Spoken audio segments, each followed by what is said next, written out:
Mohammed Akojee. I'm the CEO for Imperial Logistics in the rest of Africa. That means looking after all our countries north of South Africa.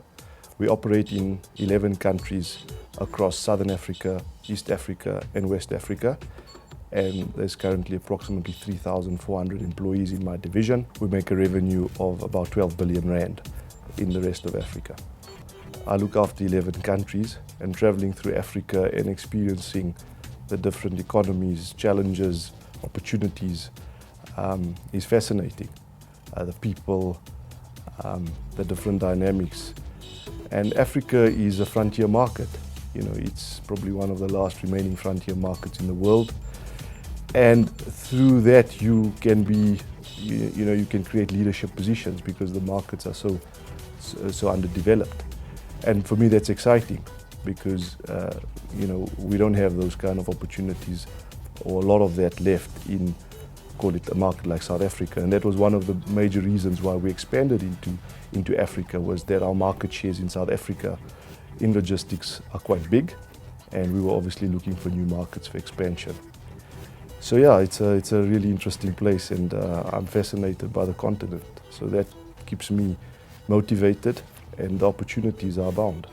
The one that I've enjoyed the most is Kenya. I've got I think good experiences in Ethiopia. At the moment, Africa is not flavor of the month.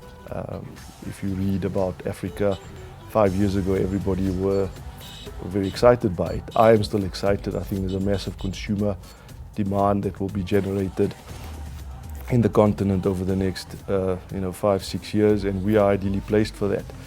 But with the downturn in the commodity market and the foreign exchange issues in certain markets in Africa, it does create challenges, but in that opportunity as well. A leader is somebody that assesses where we are today, creates a vision for the future, and pursues that for a better tomorrow. And through that takes a group of people with them. I don't think you can call yourself a leader if you keep the status quo and you don't have a group of followers behind you. And it's as simple as that in my view. I think a leader has to be authentic.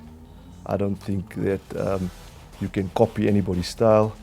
You need to know yourself, and you need to, as I said, be who you are, because people see through that. But I think also good leaders are people that surround themselves with the best people. And that's certainly how I think about it. It's not about one man.